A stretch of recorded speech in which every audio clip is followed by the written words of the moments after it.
বিসমিল্লাহির রহমানির রহিম। আমার প্রিয় ভাই ও বোনেরা, আজকে আপনাদের সামনে বলবো এই পৃথিবীতে দুজন ব্যক্তি যারা এই পৃথিবীতেই বসে দাজ্জালের হুকুম পালন করছে। দাজ্জাল এই পৃথিবীতেই যে কোনো একটি দ্বীপে বন্দী আছে। সেই বন্দী থেকে দুজন ব্যক্তিকে দিয়ে এই পৃথিবী পরিচালন করছে। সে দুজন ব্যক্তি হচ্ছে একজন আমেরিকার রাষ্ট্রপতি ডোনাল্ড ট্রাম্প, আর একজন হচ্ছেন ইসরায়েলের প্রধানমন্ত্রী বেনিয়ামিন নেতানিয়াহু। এই দুজন ব্যক্তি মুসলিমদের উপর অকাঠ্য নির্যাতন, জুলুম ও অত্যাচার চালাচ্ছে। আসুন, এই দাজ্জাল কে? দাজ্জাল কবেই বা আত্মপ্রকাশ করবে, তার বিবরণ আপনাদের সামনে তুলে ধরি। ইয়াহুদি সম্প্রদায়ের ভিতর হতে দাজ্জালের আবির্ভাব হবে। সর্বসাধারণের নিকট সে মসীহ নামে পরিচিত হবে। সে একটি গাধায় চড়ে সর্বত্র ভ্রমণ করবে।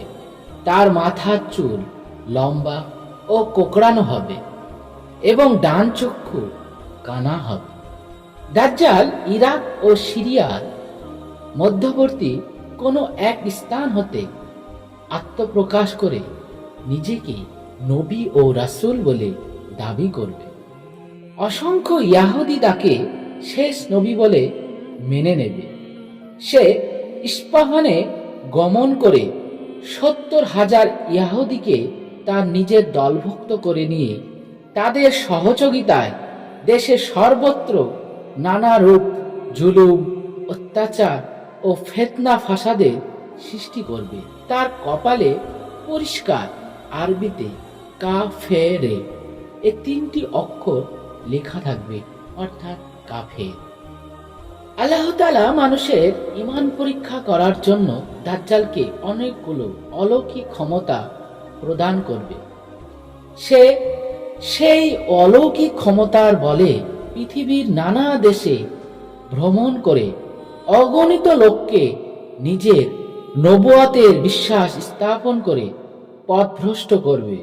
কিন্তু প্রকৃত মুমিন লোকগণ তার কপালে উক্ত লেখা দর্শন করে তাকে দাজ্জাল বলে চিনতে পারবে এবং শত অত্যাচারে তার কথায় বিশ্বাস স্থাপন করবে না।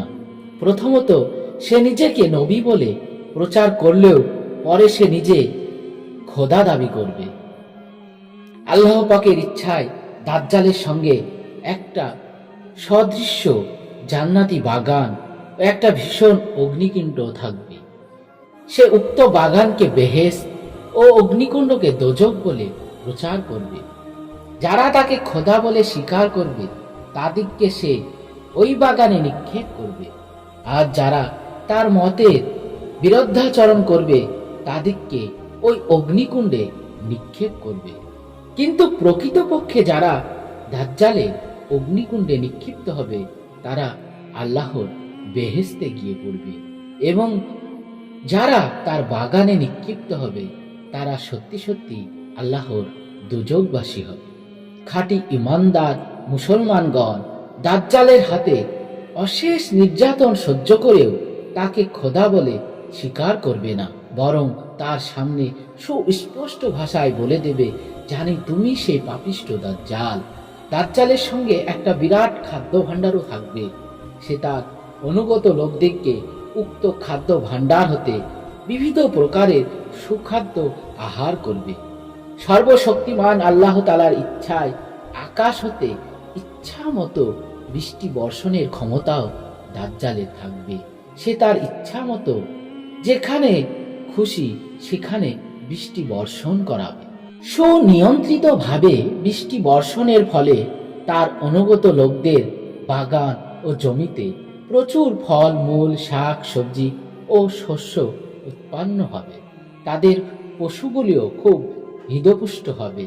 কিন্তু মুমিন মুসলমানগণ তার এসব অনুগ্রহতে বঞ্চিত থাকবে।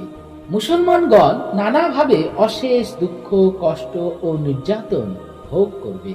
কিন্তু তবুও তারা দাজ্জালকে খোদা বলে স্বীকার করবে না। কিন্তু একমাত্র সর্বশক্তিমান আল্লাহর উপর নির্ভর করে তারা সব দুঃখ কষ্ট সহ্য করবে। মুমিন মুসলমান সর্বদা তসবিহ তাহলিল পাঠ করতে থাকবে এবং তাতেই তাদের ক্ষুধা পিপাসা অনেকটাই নিবৃত্তি হবে। দাজ্জালের আবির্ভাবের 2 বৎসর পূর্ব হতে দেশে সর্বত্র ভীষণ দুর্ভিক্ষ চলতে থাকবে এবং দুর্ভিক্ষের 3য় বৎসরে দাজ্জালের আবির্ভাব ঘটবে। তাই দাজ্জাল তার অনুগত লোকদের এলাকায় দুর্ভিক্ষ দূর করে দেবে। তার আদেশে মাটির ভিতর থেকে বিপুল পরিমাণ ধনরত্ন বের হয়ে আসবে।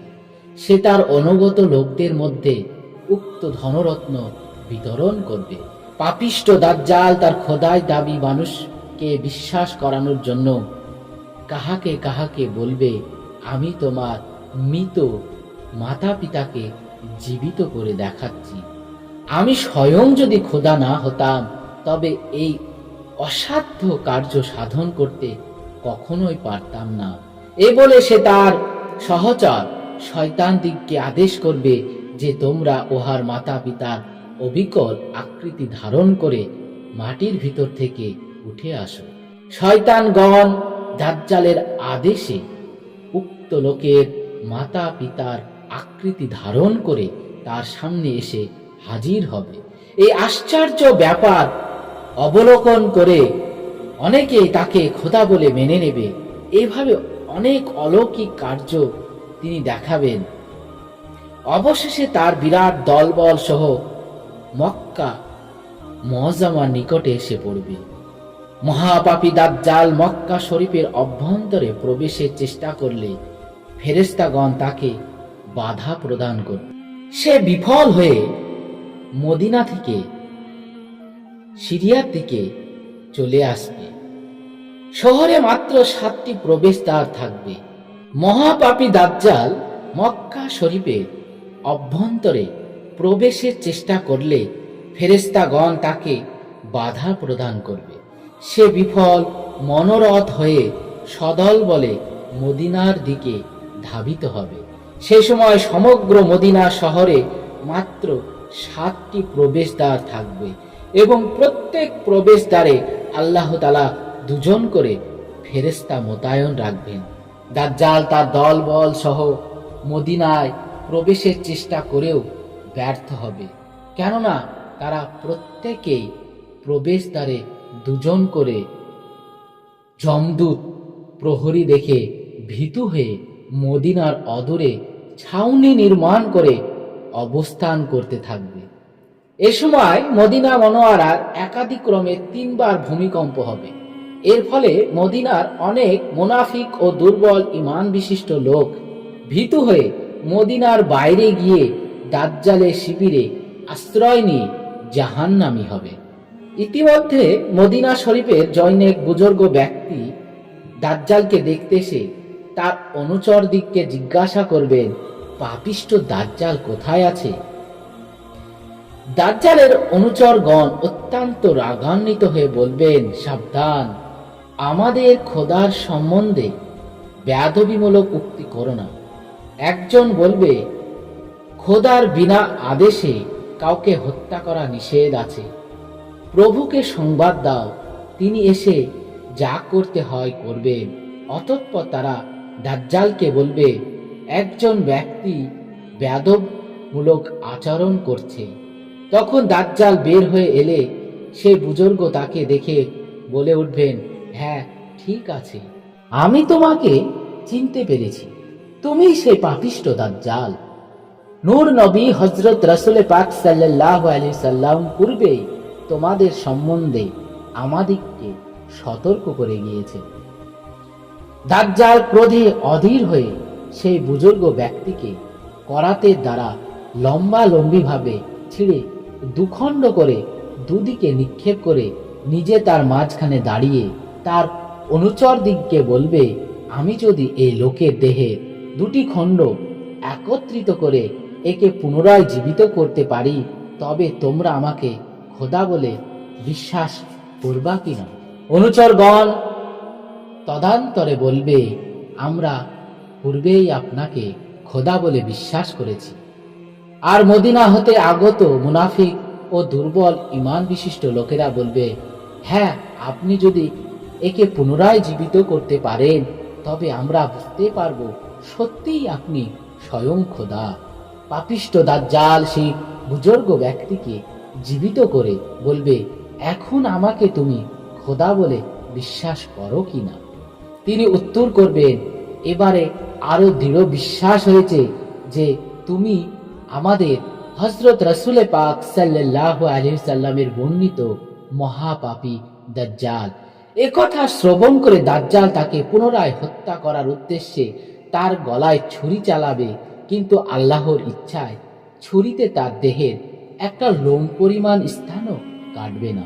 অতঃপর দাজ্জাল তাকে তার দোজখে নিক্ষেপ করবে, কিন্তু প্রকৃতপক্ষে তিনি বেহেশতে চলে যাবেন। এরপর তাকে দাজ্জাল আর কোনো মৃত ব্যক্তিকে জীবিত করতে পারবে না। অতঃপর সে মদিনার প্রান্তর পরিত্যাগ করে সদল বলে সিরিয়া চলে যাবে। ইতিমধ্যে দামেস্কের মসজিদে হযরত ঈসা আলাইহিস সালাম অবতরণ করে দাজ্জালের আবির্ভাব ও মুসলমানদের উপর অত্যাচারের কথা শ্রবণ করে পরের দিনই তিনি একটা বর্শা হাতে নিয়ে দাজ্জালকে বধ করতে রওনা হবে। একদিকে হযরত ঈসা আলাইহিস সালাম দাজ্জালকে হত্যা করার উদ্দেশ্যে অগ্রসর হবেন, অপরদিকে মুসলিম সেনাগণ দাজ্জালের দলবলকে আক্রমণ করবে। পাপিষ্ঠ দাজ্জাল হযরত ঈসা আলাইহিস সালামকে দেখে ঊর্ধ্ব শ্বাসে দৌড়িয়ে পালাতে চেষ্টা করবে, কিন্তু হযরত ঈসা আলাইহিস সালামের হাত হতে নিষ্কৃতি পাবে না। তিনি তার হস্তির বর্ষার দ্বারা দাজ্জালকে ধরাশায়ী করবেন। একদিকে মুসলিম সেনাগণ দাজ্জালের সহচরদিগকে পঙ্গপালের ন্যায় হত্যা করতে থাকবে। দুনিয়ার বুকে 40 দিন পর্যন্ত দাজ্জালের অত্যাচার চলবে, কিন্তু এর প্রত্যেকটি দিন 1 বছর, 1 মাস, 1 সপ্তাহের সমান হবে। দাজ্জালের মৃত্যুর পর হতে দিন রাত্রিগুলি আবার স্বাভাবিক হয়ে যাবে। একসময় সাহাবাগণ হযরত রাসূল পাক সাল্লাল্লাহু আলাইহি সাল্লামকে জিজ্ঞাসা করেছিলেন, ইয়া রাসূলুল্লাহ, দাজ্জালের আবির্ভাব কালে যখন দিনগুলি 1 বছরের বেশি হবে তখন দৈনিক 5 ওয়াক্ত নামাজ কিরূপ আদায় করতে হবে? তখন রাসূল পাক সাল্লাল্লাহু আলাইহি সাল্লাম বলেছিলেন, মেঘাচ্ছন্ন দিনে যখন একাদিক্রমে 2-3 দিন সূর্যোদয় দেখা যায় না, তখন তোমরা যেরূপ অনুমান করে 5 ওয়াক্ত নামাজ আদায় করে থাকো, সে সময় ঠিক সেইভাবেই নামাজ আদায় করতে হবে।